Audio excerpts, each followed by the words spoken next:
Você já fez jejum intermitente? Você sabe o que é jejum intermitente? E os perigos de se fazer jejum intermitente? Alguém já te falou?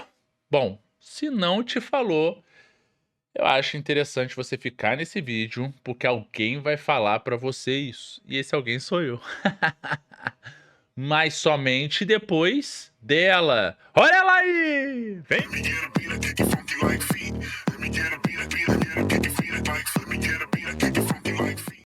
Primeiramente, o que é jejum intermitente? Basicamente, jejum intermitente é o fracionamento das refeições diárias em quantidades menores. Ou seja, se você faz 6 refeições no dia para você conseguir bater a tua meta calórica diária, vamos lá, suponhamos que você precisa consumir 2.400 quilocalorias para o objetivo que você traçou com um nutricionista e você o faz em 6 refeições, de 400 quilocalorias, você pode optar, ao invés de fazer 6 refeições de 400 quilocalorias, fazer 3 de 800.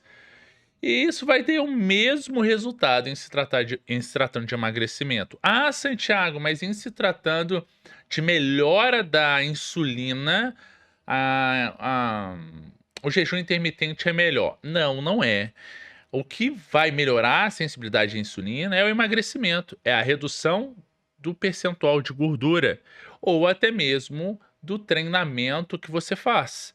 Basicamente, esse é o racional da coisa. Mas, independente disso, independente de você optar por fazer 6 refeições do dia, 4, 3, o que a gente precisa entender também é o seguinte: se eu faço menos repetições é ótimo, né? Menos refeições, a quantidade de comida que eu vou comer em cada refeição vai ser maior.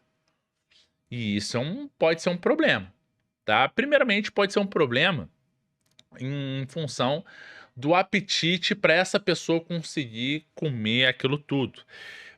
Principalmente mulheres mais magras, mulheres de 60 quilos, 50 quilos, que já não têm um apetite, podem, de alguma maneira, não conseguir consumir a quantidade ideal, de quilocalorias por conta dessa redução do fracionamento. Esse é um ponto. O segundo ponto, muito importante e válido, é que adolescentes, do sexo feminino, que muitas vezes podem estar com insatisfação corporal ou uma relação de autoimagem prejudicada por conta da ansiedade em se adequar a um padrão estético social que muitas vezes são pressionadas a ter, ou até mesmo com a exposição das mídias sociais e a identificação talvez com o estilo de vida de alguém possa ser mais interessante ou mais feliz do que a própria vida dessa pessoa que está vendo os influencers, alguma coisa assim, isso pode potencializar um estado depressivo ou de ansiedade por essa adolescente. E para que ela consiga emagrecer ou se encaixar nos moldes estéticos vigentes dessa sociedade, ah, algumas estratégias podem estar sendo adotadas com essa justificativa.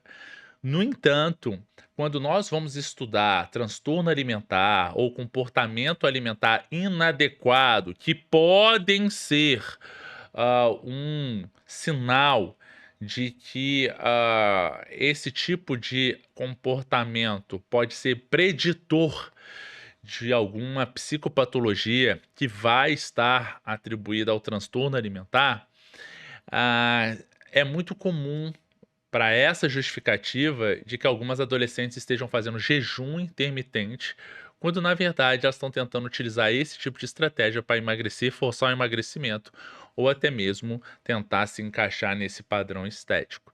E aí a gente tem um problema. Por quê? Porque ao não comer ou reduzir a ingestão alimentar, ou talvez utilizar de alimentos com maior saciedade, como argumentos é ótimo, como alimentos em alta carga de gordura saturada, como bacon, ovos, demasiado, né, ou seja, em quantidades muito grandes, a gente pode ter um problema atribuído à desnutrição ou até mesmo alguns outros parâmetros que podem estar reduzindo a a concentração dessas vitaminas e minerais e podem estar reverberando negativamente em queda de cabelo, desnutrição, caquexia e por aí vai.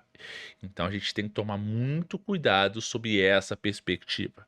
Outro ponto importante é: indivíduos que fazem jejum intermitente podem estar à noite tendo mais dificuldade de dormir por conta do aumento da atividade excitatória, que, essa janela de intervalo entre as refeições pode estar realizando, ou até mesmo a carga de macronutrientes da última refeição pode fazer com que esse indivíduo tenha uma digestibilidade reduzida, ou seja, pode utilizar, às vezes, na última refeição, alimentos com mais alta carga de gorduras ou até mesmo de proteínas, e que esse indivíduo, na última refeição, não relaxe, especialmente quando esse indivíduo não consome carboidrato na última refeição, e isso pode estar dificultando a digestibilidade, né? Pode estar atrasando essa digestibilidade e também pode estar dificultando um relaxamento antes de dormir. Isso é importante que a gente precisa frisar. Outro ponto é, a depender da quantidade de comida que esse indivíduo consome na última refeição, a gente tem o quê? A gente tem um problema de refluxo, a gente pode ter um problema de refluxo esofágico, que é aquele indivíduo que vai vai ficar arrotando ou vai ficar sentindo que a comida está querendo sair, ou vai ter pirose, né, vai ter azia, vai ter queimação, ou até mesmo dificuldade de dormir por conta desse aumento da quantidade de volume alimentar na última refeição. Então isso é um problema que muitas vezes assola o indivíduo que faz jejum intermitente. Então, assim, até que ponto nós estamos utilizando uma estratégia achando que isso vai ser o beneficial, ou que isso vai nos trazer, bons resultados, e de uma maneira geral isso pode estar prejudicando, até mesmo vulnerabilizando os nossos resultados, em razão da dificuldade de processar, digerir, metabolizar e até mesmo absorver todos esses nutrientes, por conta dessas razões que eu falei. E aí, faz sentido? E por último, mas não menos importante, quando a gente está falando em absorção de proteínas, os estudos mostram que nós temos uma absorção de até 0,55 gramas de proteína por quilo de massa corporal quando a gente está falando em hipertrofia.